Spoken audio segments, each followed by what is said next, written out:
Hola nois, com esteu? Avui tenim un convidat molt especial, el Francesco. Ja vam fer un vídeo sobre les llengües d'Itàlia i avui parlarem sobre com ha après el català i a més també està aprenent la variant algueresa i crec que és molt interessant i sí.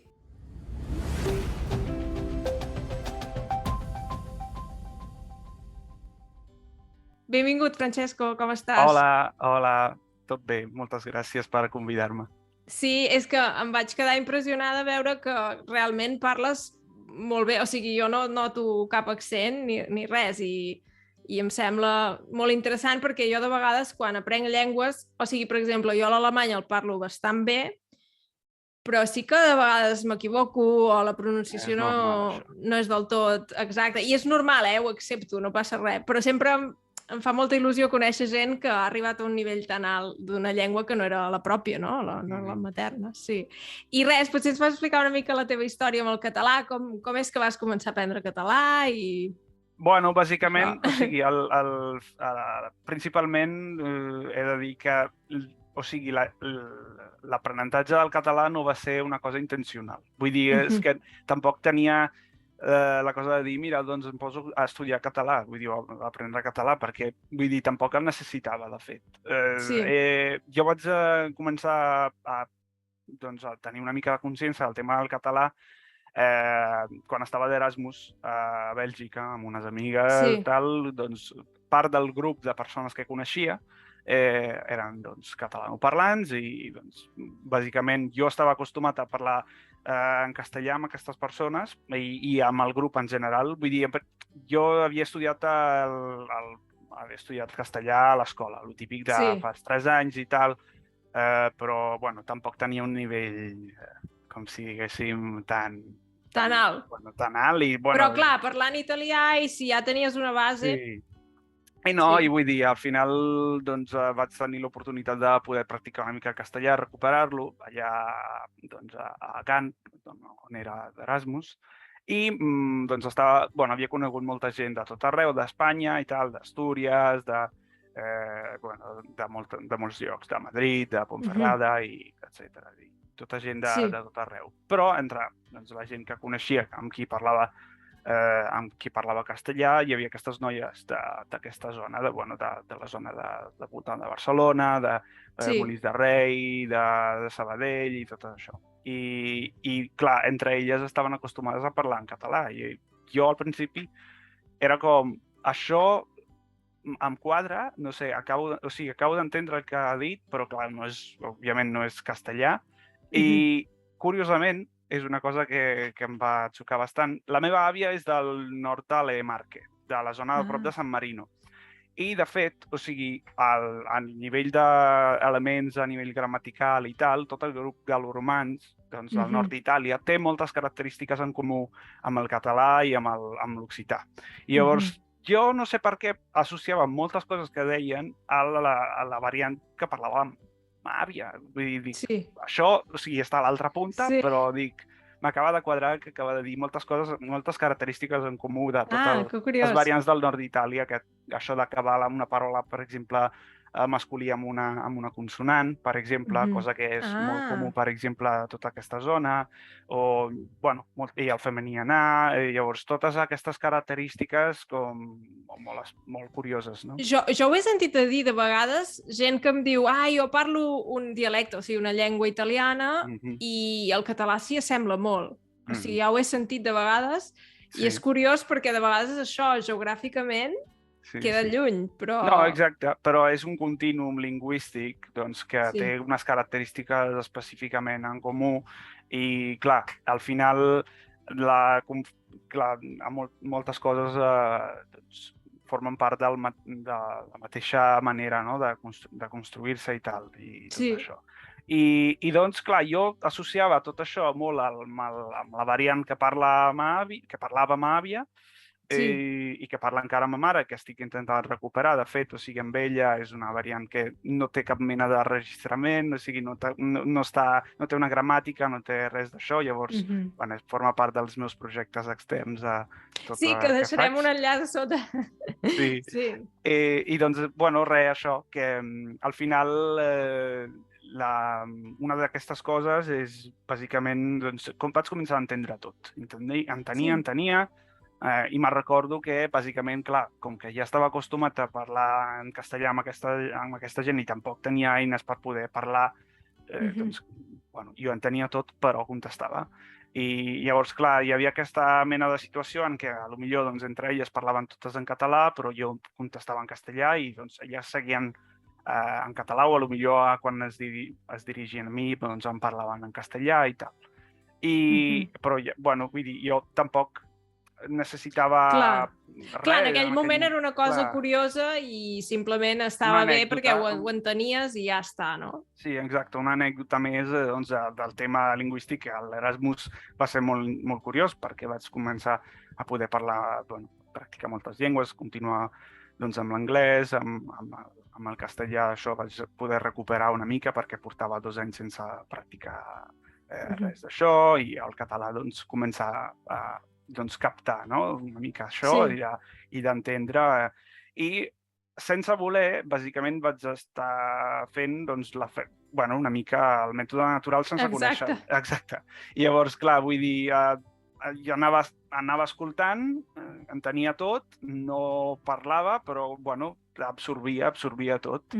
I al final, doncs, el que va passar va ser, bàsicament, en aquesta situació, jo durant tot l'any, clar, no vaig arribar al punt de dir, mira, doncs em poso a parlar. Me'n recordo un cop només estàvem de viatge a Polònia i una nit vaig començar a parlar així random, sense cap mena de sentit, però bueno, va ser només aquella nit.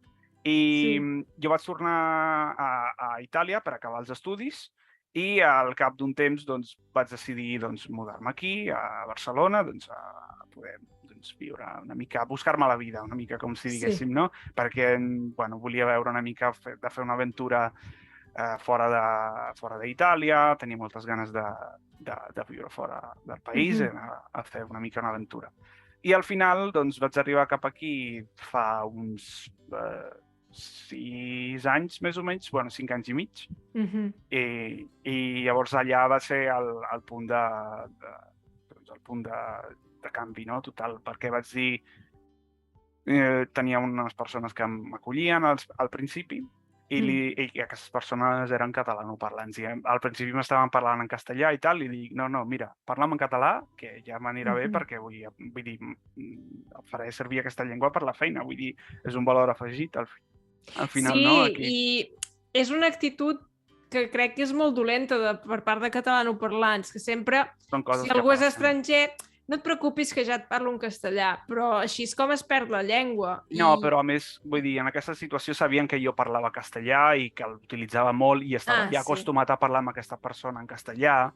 Llavors, clar, vull dir, no era per una situació de dir, mira, no vull parlar en català, ja et parlo en castellà per posar-t'ho més fàcil, no? Però sí, entenc que sí, aquesta actitud és molt comú, eh? De fet, és una mica... Bueno, és trist, però sí, és una cosa que passa. Sí, i et pots fins i tot sentir discriminat, potser no és el teu cas, però pel color de la pell, no? Potser has crescut tota la vida a Catalunya i tothom et parla en castellà perquè tens la pell més fosca. O també passa per el tipus de feina que estàs fent. Potser doncs, estàs fent una feina més humil, no? Així com... de neteja o el que sigui. Exacte, i llavors la gent dona per fet que tu parlaràs castellà i no parlaràs català. Per què? Perquè ha de ser així, no? És una mica... És classista, total. Exacte, sí. Vull dir, és una cosa que passa, Vull dir... I, per desgràcia, bueno, és una mica així. Però, bueno, a part d'això, doncs, jo al final li vaig dir, no, mira, parla'm en català, que ja vull començar a practicar i tal. I al cap d'una setmana, doncs, em va fer tot una mica el clic. Et fa el clic, en algun moment et fa el clic. Vaig dir, mira, doncs, d'aquest doncs anem i som-hi, i vaig començar a parlar. Òbviament feia errors i tal, però a poc a poc vaig anar millorant. I sí, és una cosa molt curiosa perquè al final jo, en veritat, activament, és una llengua que no he estudiat mai. Això és molt curiós, és que a mi em va semblar gairebé màgia, això com se'n diu, el mètode natural de l'input, no? Perquè jo l'italià l'he pres així, evidentment no el parlo perfecte ni molt menys, però ho entenc tot, puc consumir materials audiovisuals, puc escoltar música en italià, hi haurà de vegades paraules que no entenc, però és com màgia. I estic fent el mateix amb el suec, i penso, ostres, tant de bo hagués après així l'anglès. També és veritat que, sense ser-ne conscient, ja el vaig aprendre bastant així. Però penses, ostres, tants anys a l'escola, la gent no parla anglès, pràcticament. I dius, tantes hores, i en canvi amb aquest mètode és molt més ràpid, molt més eficaç. No, exacte. Els mètodes moltes vegades no, especialment a l'escola, vull dir, que sigui col·le o institut, no corresponen al que s'hauria de fer. Moltes vegades, jo soc, de la meva professió aquí a Barcelona, soc docent d'italià com a llengua estrangera, vull dir, ensenyo italià, i efectivament és una cosa que intento integrar bastant. Vull dir, per mi la primera cosa és l'immersió total, llavors només parlo només en italià a les classes. Si no m'entenen, doncs faig una definició en italià, i després, si ja no hi arriba cap manera de punt tal en comú, faig una traducció. Però normalment el que intento utilitzar, almenys el 95%, és l'italià. Clar, i és una metodologia com molt més efectiva, no? I al final, perquè al final tu estàs en una situació... Bueno, és com si visquessis a Itàlia durant l'hora que tens classe. Correcte. Perquè és això, jo, per exemple, a vegades veig vídeos, una cosa que no m'agrada gens, és si, per exemple, veig un vídeo per aprendre suec en anglès, i durant el vídeo són 10 minuts i em diuen 3 paraules en suec. Doncs no em serveix, saps? Sí, a veure, que té les seves avantatges, el mètode natural, però, clar, òbviament no es pot utilitzar per, doncs, jo què sé, per una llengua... Molt diferent. Primer has d'adquirir, jo penso que primer has d'adquirir la base. O sigui, si, per exemple, jo, quan vaig començar a aprendre rus, si m'hagués posat un podcast en rus, no hauria entès res. Però, en canvi, quan ja arribes a un nivell més o menys, no sé, A2, diguem-ne, ja el teu cervell ja pot utilitzar aquest tipus... Clar, ha de ser un material adaptat, no et pots ficar coses supercomplicades. Sí, però llavors tu no vas notar... O sigui, va ser una cosa així molt progressiva i molt natural, oi? Clar, vas tenir la intenció d'aprendre'l, que això és important. Al final, la diferència substancial entre això de treballar-hi de manera passiva, com havia fet a l'Erasmus, i arribar aquí i dir, doncs mira, no, ara ja m'hi poso, va ser això, de dir, mira, doncs ara ja començo a practicar la llengua. I llavors, clar, jo, bàsicament, és que jo crec que és un punt molt important també, que moltes vegades amb el tema del mètode natural tampoc s'hi fa massa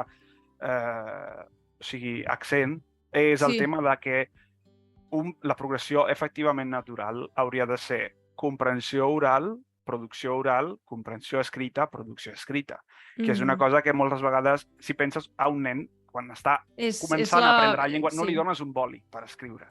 I és una cosa que moltes vegades nosaltres ens forcem i tal, i per tal d'accelerar l'aprenentatge, jo crec que això no funciona. I jo, de fet, vaig consolidar el català. Per què? Perquè al final, primàriament, havia treballat tot un any sencer de manera passiva, amb l'oral. Després vaig començar a practicar la llengua i després, al cap d'un temps, em vaig posar a llegir i després a escriure.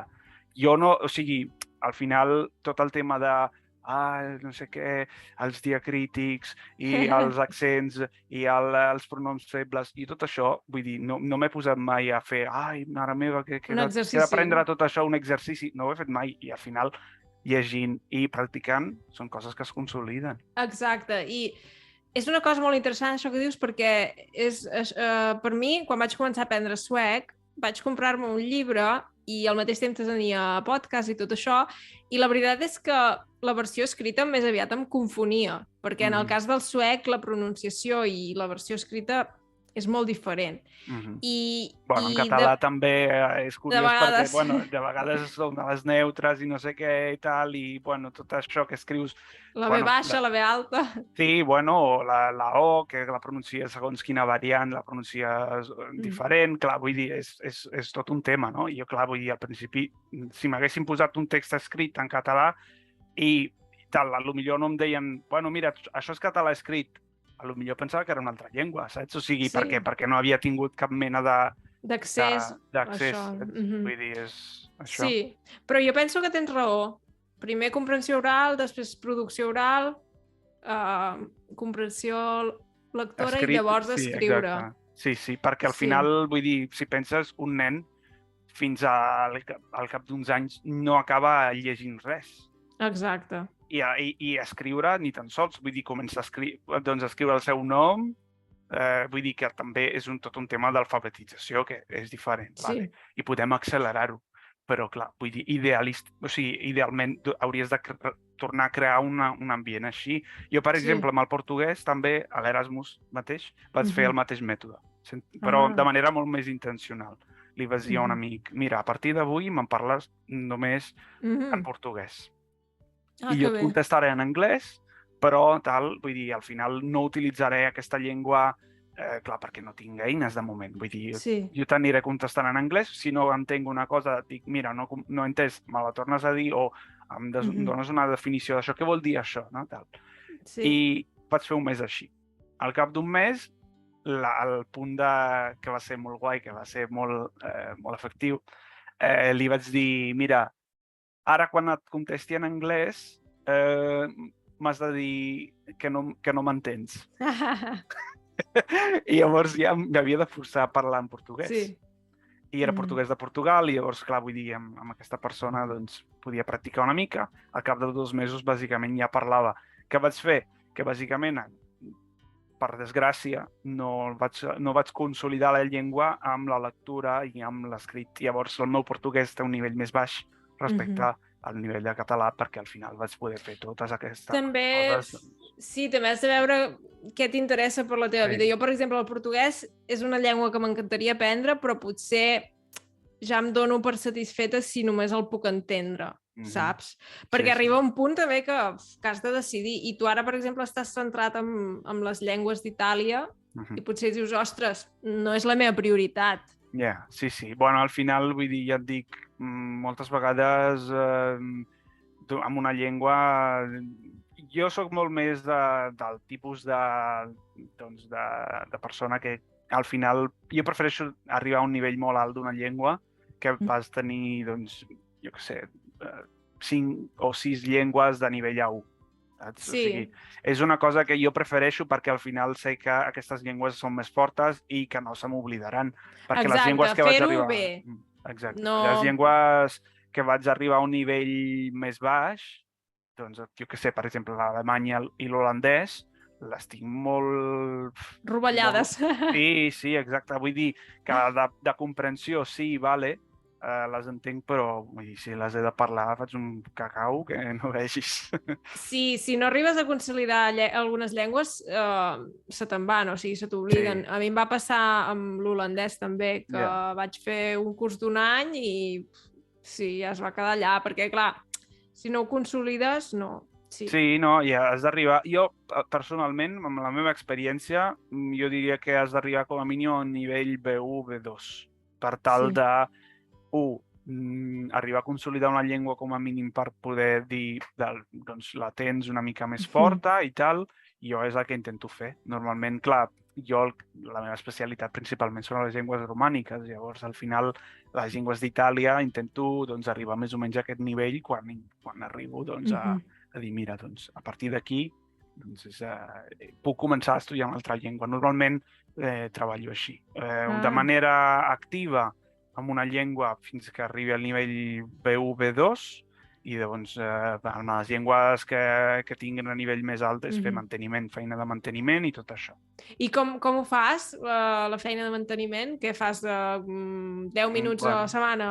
No és això. Vull dir, intento utilitzar les llengües, però clar, vull dir, jo, per exemple, si vull fer feina de manteniment d'una llengua i alhora treballar una altra llengua intento fer projectes una mica estranys.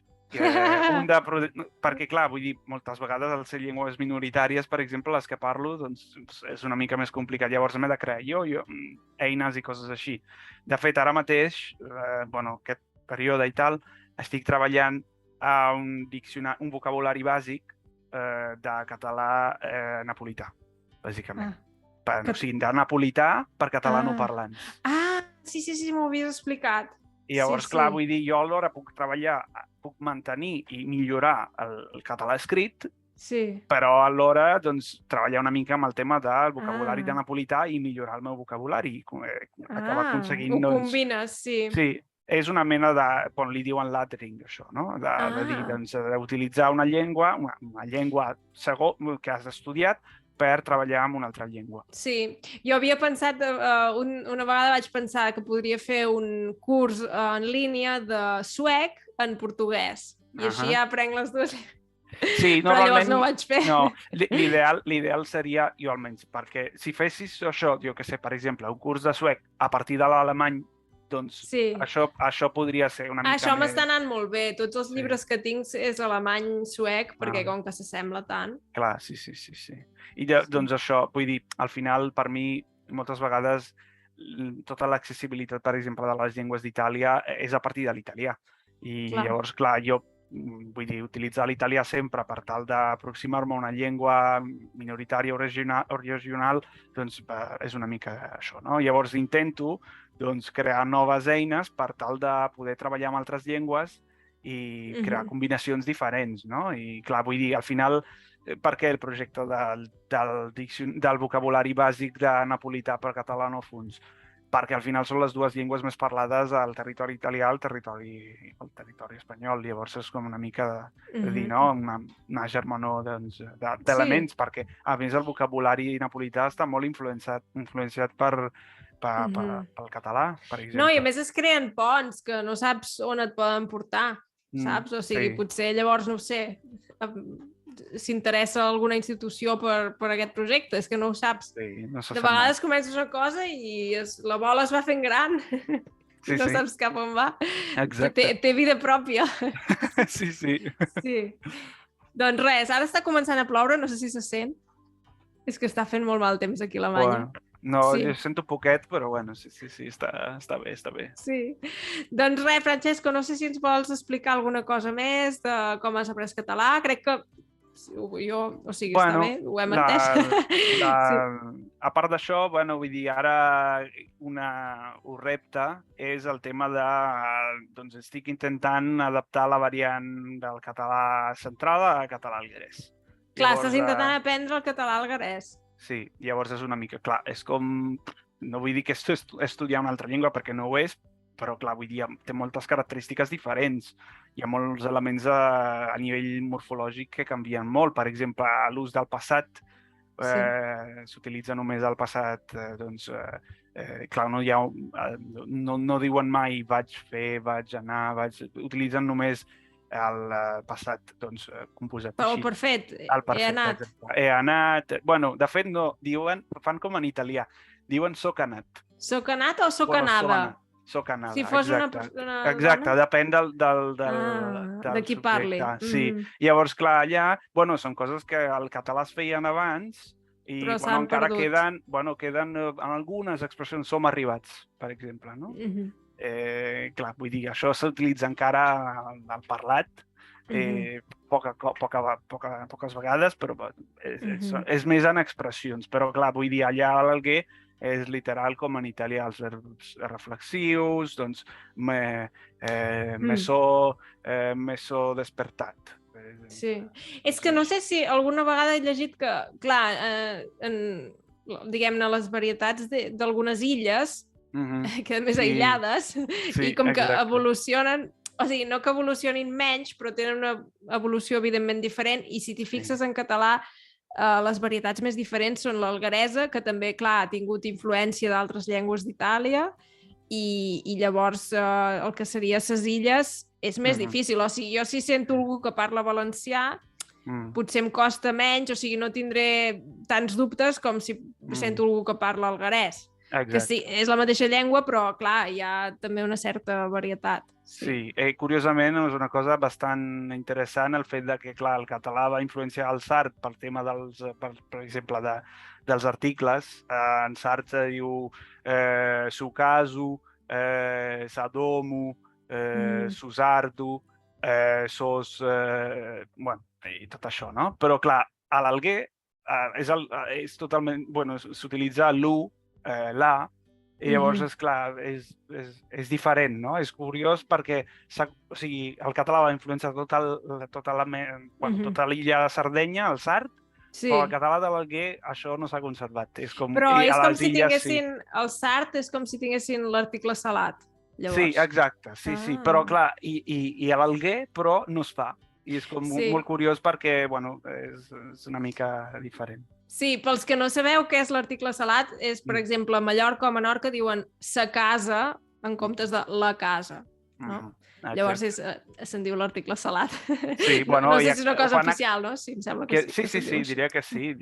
Bueno, ho fan a Cadaqués encara, no? Els únics a Catalunya que continuen fent això. Bueno, hi ha poca gent encara que ho fa, però sí, normalment l'article salat ho fan, doncs, l'utilitzen a les illes. I això, a Sardenya, per la influència del català, perquè, bueno, va ser sota la corona catalana aragonesa durant molt de temps. Però, bueno, curiosament, això a l'Alguer no s'utilitza l'article salat. Sí, no sé ben bé quin motiu, però clar, sí, hi ha coses curioses allà, doncs, sí, això del passat i la metatesi, que seria dir, bueno, doncs, hi ha paraules que canvien la posició d'una consonant. Jo, per exemple, pobre es diu prova. O, per exemple, hi ha també el rotacisme, per exemple, canviar una D a una R. Per exemple, en lloc de dir dormir, diuen romir. Que curiós. O, per exemple, algunes R's doncs acaben líquides, llavors amb L. En lloc de dir parlar, diuen pal·lar. Pal·lar. Sí, hi ha coses curioses així. Llavors, clar, és una mica complicat acabar d'entendre quan es fa, quan no es fa. Això és bastant complicat. Si esteu interessats en el tema de l'alguerès, a la meva web de les llengües d'Itàlia, a l'apartat de català, hi ha tots els recursos que vaig trobar per internet que es poden fer servir per aprendre la variant algueresa. I són els que estic utilitzant jo. Hi ha un apartat molt curiós que és un curs, literalment, que vaig acabar de recuperar a través de web.archive.org, que és un curs de català de l'Alguer, que són més de 100 pàgines en PDF, que podeu utilitzar. És una gramàtica, un curs amb exercicis que podeu utilitzar per aprendre la variant algueresa, que és curiós perquè això estava perdut i vaig poder recuperar-ho i està disponible per tothom. Molt bé, perfecte. Molt bé, Francesco, ens ha agradat molt tenir-te aquí amb nosaltres, moltes gràcies. I res, espero veure't ben aviat i a sota us deixaré els enllaços d'en Francesco. Molt bé. Molt bé, que vagi bé. Fins una altra. Fins una altra, adeu. Adeu.